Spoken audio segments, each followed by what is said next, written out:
Quiz, then test. Now listen to him. Yeah, I'm saying like the quiz is on everything. Quiz will be on everything up through Friday's lecture, the first 4 weeks of lecture. Then the test will be on weeks 1 through 5. So 3 chapters. The 12 chapter test. Kind of. Just a challenge. Just 10. 2 chapters. Multiple guess. True and false. Why do we say multiple guess? Because you get 1 in 4 chances. Right. Sometimes 1 in 5, depending on the question. But let's get into this. So, the term gastrulation means that as this embryo is developing, it decides to form 3 primary germ layers. And these 3 germ layers will create everything in your body. And it kind of gives you an understanding of why pain patterns run the way they do if you think about these layers, how they work in the body. And the 3 layers, we're going to go into more detail in this, but this summarizes the whole, this is the summary of the whole chapter right here. So what's going to happen is we get ectoderm, which is going to create the outer tube of the body, mesoderm, which is pretty much the division of the body, meaning all your organs divide from this. And the final one is endoderm, which is going to line the tubes on the inside. So pretty much that layer is going to line the GI tract, the respiratory tract, and your glands. That's what he's saying, telling you. But within this mesoderm layer, we have to create a body cavity. And what's going to happen is we form this premature cavity in the embryo, which is known as the coelom. And the coelom will create the mesoderm to split, and it forms a cavity. And it's a primitive cavity at that point. There's not many organs in it and so forth. And we're going to see what's happening. Some mesoderm goes towards the wall, some mesoderm goes to create the organs. And that's what it does. And it's very simple if you just keep it that simple. If you put it in difficulty like the book does, then no, it's totally confusing, and you have no idea what the heck it's saying to you. Because embryology can be a very confusing subject. So we'll come back and forth to this side. There's no key, but the term gastrulation means the blastula has finally formed 3 layers. And what's the difference between the embryo and when it becomes a fetus? Which takes about 8 weeks to get to that point. What is the difference though between an embryo and a fetus? Your organs are fundamentally all there. In this metaphor. Kind of. That's something. Are we living off a yolk sac anymore, or the placenta? Yeah, we're living off the placenta. So in the early phases, it's living off a yolk sac, just like a chicken would, a fish. That's why they stay in eggs, and they lay their eggs, and the eggs develop not inside, but outside. And, in the living populations, it'll take the egg and turn it from the egg, which we consider to be in the embryo phase, and turn it into a fetus, which is an actual living being inside another being. So that's where it changes itself. The mammal's a lot more complicated. And fertilization will take place, and really you don't even know you're pregnant till you're about here. So by week 5, you're starting to see, there's my embryo, then finally becomes a fetus by week 12. But at this point, it's starting to look like this, and it's starting to, really not depend on its yolk sac as much as its umbilical arteries and veins to be alive from mom. Most problems are, you really find out you're pregnant when you're about 5 or 6 weeks. Why? Because you missed your period, you feel like crap, you feel tired, I don't feel right, I must be sick, I'm nauseous. And lo and behold, surprise, turns positive the test and you pee on it. So the thing is that what I'm getting at is this is such a delicate phase right here because it's developing. And you're not aware of that. If you're trying to get pregnant, you're going to be a little more careful on what you're ingesting. You're going to be careful on what meds you take. You're going to be careful on how much partying on a Friday night that put you into this phase to begin with. So the point is, by the time you find out, Most of the time, the night that happened, you probably were drunk out of your head anyways, and that's why it happened. But the point is, by the time you figure it out, you might not have been doing the right thing. You might have taken a vitamin for your back pain or your headache.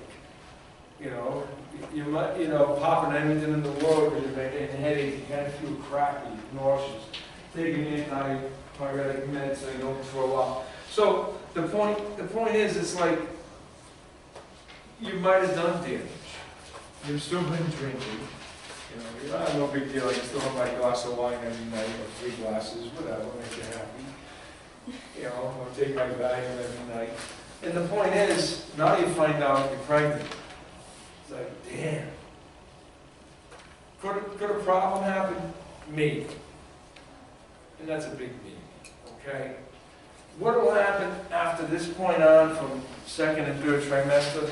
Well, you really shouldn't drink and stuff. There's a few alcohol syndrome. But if you have a couple, all you're going to have is a drunk baby, a drunk mommy and a drunk baby. You're really not going to create severe birth effect like you can in that 1st trimester. But the point I'm trying to make to you is that most people don't know. You really don't know you're pregnant. You're not going to change much, on conception. Oops. You really not. You're not going to start realizing until a few weeks in until that egg finally implants itself. And here's the point I want to work with. It takes almost 7 days for the egg to implant itself. From this point of conception, or fertilization rather, to here, it takes up to 7 days per person. So this is why this one's back here, this one decides to fall out quick. You have your period and you're still pregnant. The body's not aware yet until that fertilized egg. And a fertilized egg is known as a what? A zygote, right? Here it is, a zygote. So that's a fertilized egg. But it's going to take time to get there. If it fertilizes anywhere else along that route, most likely you end up with miscarriage because it's not ready to implant itself. So usually a miscarriage is the way of the body saying this fetus isn't right and gets rid of it. It's automatic aborting it on its own. That's science doing. In general, biology doesn't believe in destroying life. It believes in preserving life. So biology doesn't believe in using certain methods to get rid of humans. Okay, we don't believe in that. But that's not even a religious thing, it's a science thing. You don't destroy life. You're not supposed to. But there are instances when it should. And even science goes along with that. Okay, so the heavy thing is, someday in your health field, you will probably be asked by a 17-year-old kid, I'm pregnant, what should I do? Should you put your views in there, or should you be a neutral health care provider and do the best for this patient? Exactly. It's not your daughter where you're going to bang her head against the wall and stuff like that. And even then you shouldn't, to support them. But you will conflict this someday, and you got to keep your opinion out of it. And the answer should be, if I were you, here's your options. You can't say, well, I will do. You can't put yourself in it. Even do that with patients. If they're bitching about another doctor, you say, well, there's a quack, I'm going to see him. And no, you don't say that, because you're going to get your butt sued, or you're going to find yourself being pulled in front of the health department and have your license taken away. You would say, if I were you, this is what I would do. I would go down and talk to him or her on how you feel. You tell them the wrong person. So some of you might be nurses in Planned Parenthood, you don't know. Your views might be wrong, I hate that place, because of my, yeah, then they offer you a job, $8,000 a year. It's that thing, my views have changed. You know what I'm saying? Because Planned Parenthood is not an abortion clinic like the right, they try to push it as. It's not. It's a clinic that takes care of women's health. No different than an OB/GYN practice does, or a family practice. That's what they are. And they give the chance to young people who are in trouble, to give them a chance. A great scenario would be if the 17-year-old says, well, I was raped, but I didn't say anything. And I don't want to keep because it's going to keep reminding me of it. So is she wrong for doing it? No. It becomes a moral issue for an individual. So you don't have a right to put your opinion or judge the person. When you get into healthcare, you can't judge a person. Things happen to people because things go backwards in their life sometimes. You can't judge them. This is a sensitive topic. That's why I like to bring it in here. Because I don't know how well they touch it in your psych classes or your nursing classes, but it's a sensitive topic. Just be aware of it. That's why I bring it up to you. You will conflict somewhere along the line, no matter what the heck your field is. Patient will get to trust you, and they're going to talk to you. Students get to trust you. They talk to you. Sometimes they give too much, TMI to you, but they do. They know you practiced it one time, you're in here, and you kind of like talk to your students. Well, they'll come and tell you stuff that you really don't want to know, but they kind of tell you anyway. So you just deal with it and recommend what they should do in a way of what you should do. If I were you, I would do this. I wouldn't just let it go. You follow what I'm saying? So just be aware. So if this thing decided to split early, what would we have? Identical twins, which would be maternal twins, right? Versus paternal twins. So maternal twins are two different eggs get fertilized. But in this case, it's one egg that was fertilized and decided to, I want to be two, I don't want to be one, I don't want to be triplets, and they're all identical. It can happen. That is just the luck of the draw. You can't predict that. What you can predict is fraternal twins. You might skip a generation, but if your great-grandmother had them, your grandmother, your mother, good chance you're going to have them. So, two for the price of one, done. One shot, you're done. Boy and a girl, I'm done. So identical twins is nothing to do with your family? It's just... Not family history, no. It's a luck of the draw with this thing decided. Because you can have triplets, but two are identical and one is opposite. So you were going to have twins. Right, one came from a separate egg, the other two came from one egg. And if it don't split properly, what do you get? Conjoined, Chinese twins, conjoined twins. Like that nurse that was on South Park, she had conjoined twins. I didn't know that. You and my cousin both got pregnant with identical twins at the same time. So I don't know. It's kind of weird, but if you read any type of literature on it, it tells you that they can't predict it. It says that the ovaries decide to do the zygote at that point. So just remember the term zygote means the egg is now fertilized. Okay, so you can see that here. So that's the point. So if we go back up into this picture here, and so there's our, we have our zygote because it's fertilized. And we're moving along. So it's going to take place somewhere in this distal third of the fallopian tube. And we move along, and then we embed ourselves. And then the hormone shifts will take place to keep it alive. We do a morning after pill, then it's going to push it right through. It's not going to let it be clean. If you're on a birth control pill, it'll still flock it off because it won't let the hormone shift take place. So that's pretty much how this stuff works. And then if it's a toxin, it just kills it, depending on what you're using.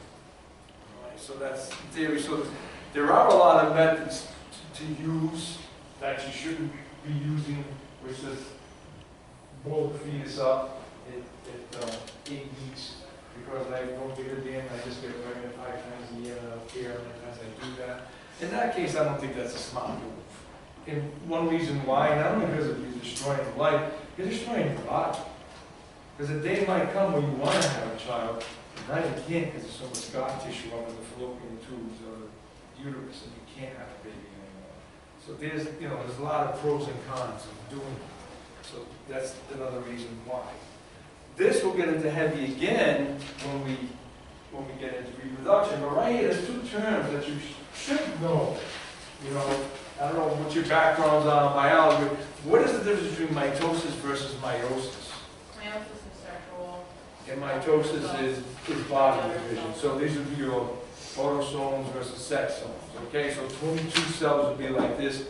The 23rd would be this. Okay, which would be this is the gonad. Cells that come from the gonad.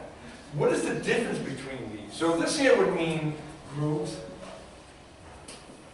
and heal. So in other words, as you grow, your cells are doing this. When you get injured and healed, the cells do this. Your cells are constantly doing this. keep regenerating your body. This is just for one thing.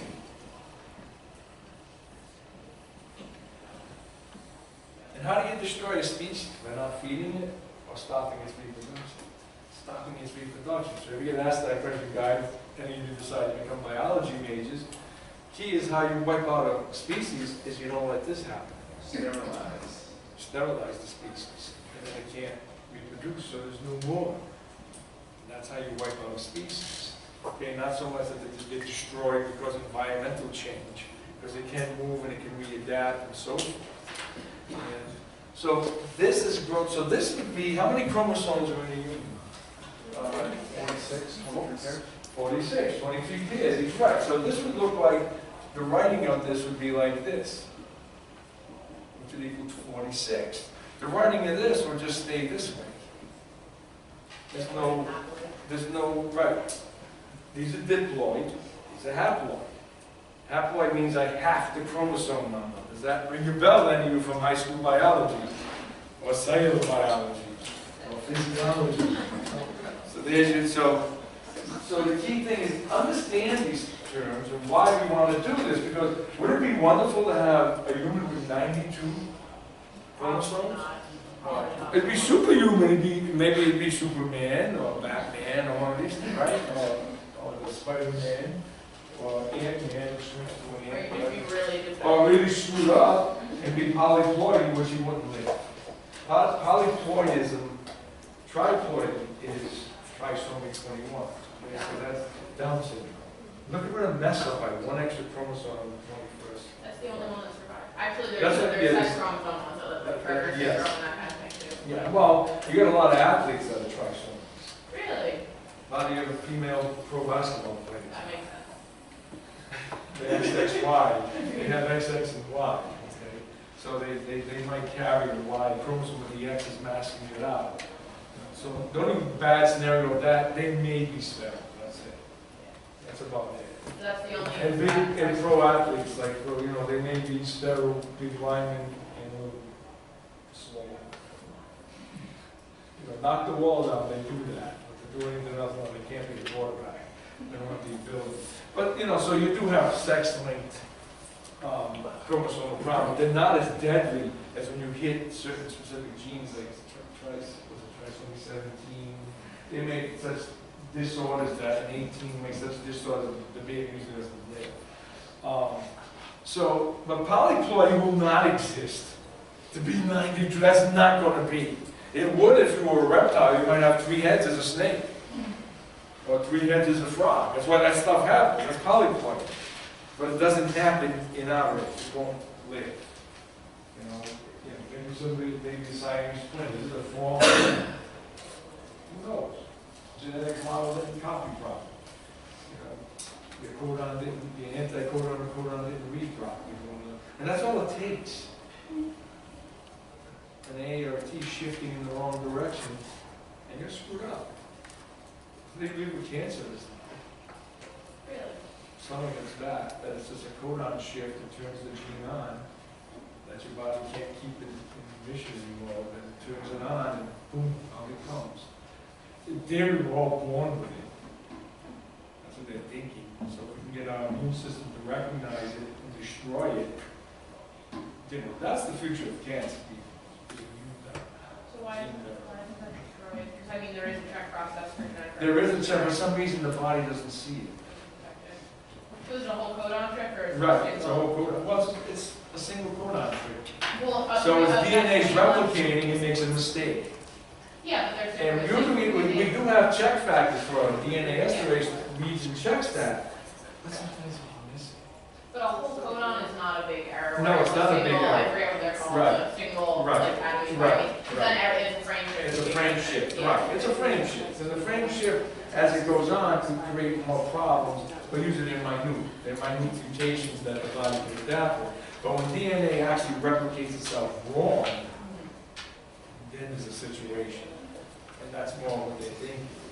And then the body should be able to recognize this and fix it. So someday they will do gene therapy on it. Pull out your genome. Oh, you got this gene, boom, let's go in there and knock it out. and put the right gene in. And do I believe they'll get to that someday? Yeah, about 20 to 30 years.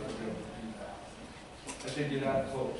CRISPRs and stuff, I think they're like closer than you think. Well, certain things they are, but if you talk to some of them, it's the money and the research and the pharmaceutical industry saying, no, we're gonna make no money. Do you understand? That's the problem. Big Pharma controls the money.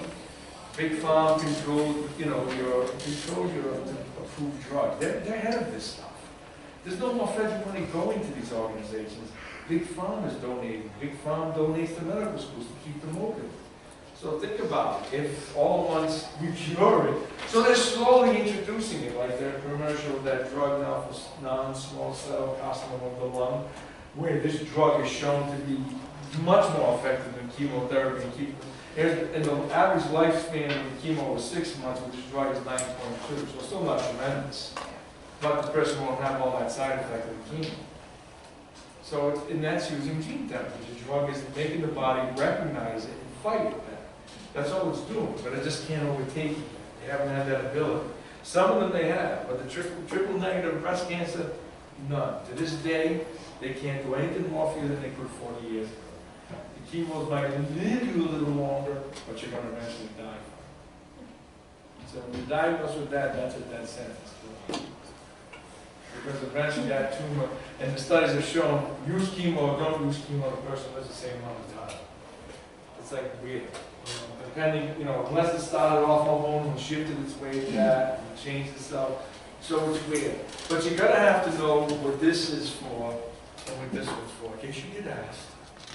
In case you get asked, you've been warned. And why did I put it here and not in your PowerPoint? To reward the people that are here. Now it's your choice. You want to give it to your friend who never comes to class.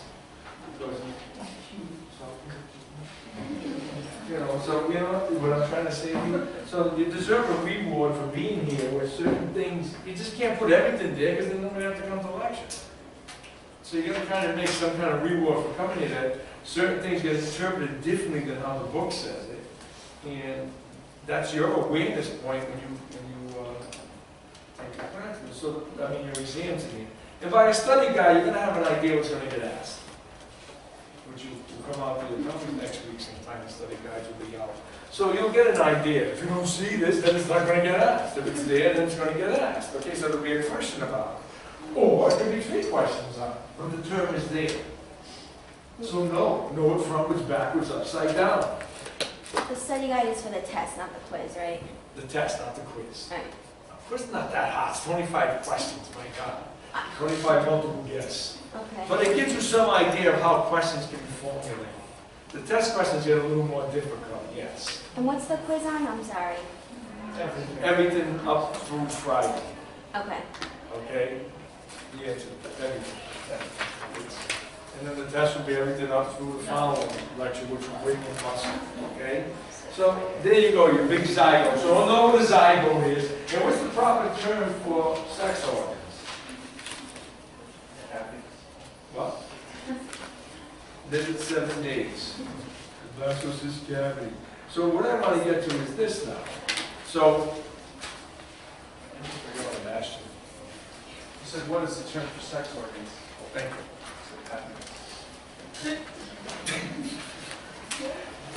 It's definition of happiness. Well, no. Gonads, right? Gonads. And what's the proper name for an egg? And sperm is sperm. Sperm is just what it is. Okay, so the sperm and ovum meet and make a zygote. So just understand that. And the cells that will produce this will be coming from the gonadal cells. These are body cells, these are gonadal cells. Okay? Gonadal cells can either be an ovary or they can be a testes. Alright? So just remember that. So just remember this would be, so the proper thing to call this would be diploid versus haploid. Question. Let's just get through with anatomy. Yep. And It's possible now to like when you do in vitro, yeah. to predetermine the sex of the baby. Yes. Along with eye color, hair color. Yeah, they can do all that. Yeah. So why can't it be predicted earlier whether it's a girl or a It boy? depends which way the needle spins. Turns, it's a No, girl. when they're doing in No. vitro, they're growing them outside the body, so Right. they're able to look at them, whereas they're not gonna like do like an invasive procedure on you to figure out the sex of your baby when you're like very No. early stage. You That know, would be bad. An amnio will tell you everything. But why is amnios not good to do in early pregnancies? Because you can infection, you can create a miscarriage. But if you do an amniocentesis, you're gonna have the whole genetic makeup of that baby. You're gonna know exactly what you have, what could be wrong with it, and you're gonna know this. And there are some other testing, but the testing they do for the blood isn't 100% accurate. It can have false positives. So you think your baby's got spina bifida, severe trauma, and it doesn't. That's the downside. It's like PSA. PSA can be normal when you have cancer of the prostate because it hasn't moved anywhere.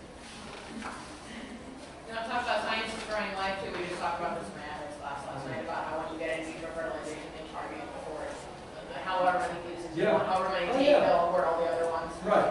Oh yeah, they do, but that's different. That's the big one. But yeah, I'm talking but about it's great. science in the university setting.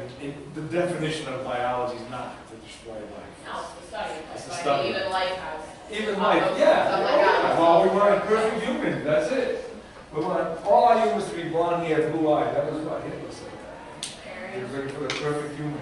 I'm sorry, but I don't understand that. He was brown hair, brown eyes. But you want to make look. You want to good looking humans. You want everybody to look good. We also have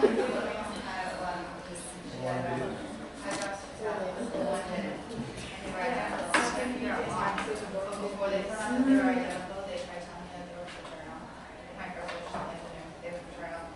They look like they were two separate animals. And then I could go in with some giant needle and test the baby that has. Well, you can. That would be, yeah, they would do an animal. But then the rest And was. they could, yeah, but they could have gone in there. The goal is that they go in and then they see the genetic shift and they can fix it. And then they go back in, right? That's. The risk was so much higher. But the risk, yeah, the risk is so much, the risk outweighs the procedure, so you don't do it. If the risk doesn't outweigh the procedure, then you do it. It's as simple as that. They're able to correct it? Not now, but that's Oh, what they're okay, I trying was to like, get to. what? That's what they're trying to get to. Yeah. All this